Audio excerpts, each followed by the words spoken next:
এবার ম্যাজিস্ট্রেটের সামনে দোষ স্বীকার করতে চান ট্যাংরা কাণ্ডে ধৃত প্রসূন দে। পুলিশ সূত্রে খবর, জেরার আগেই খুনের কথা স্বীকার করেছেন তিনি। বৃহস্পতিবার ধৃত প্রসূনকে 14 দিনের জেল হেফাজতে পাঠালেন বিচারক। জেলে 2 দিন ভাবনা চিন্তা করে ম্যাজিস্ট্রেটের কাছে সিদ্ধান্ত জানানোর নির্দেশ। বৃহস্পতিবারও মামলার শুনানিতে প্রসূন দের আইনজীবী ছিল না।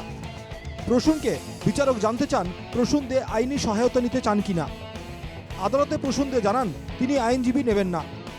পুলিশ হেফাজতে প্রসূনের কোনো সমস্যা হয়েছে কিনা জানতে চান বিচারক।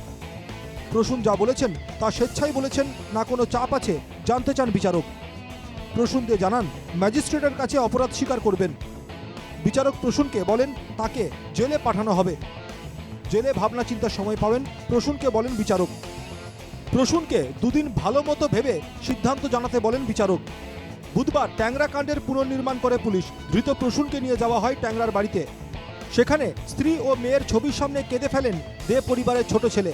বৃহস্পতিবার শুনানিতেও চুপচাপ ছিলেন প্রসূন। সূত্রের খবর, তার মানসিক অবস্থার হাল ফেরাতে মনোবিদের সাহায্য নিতে পারে পুলিশ।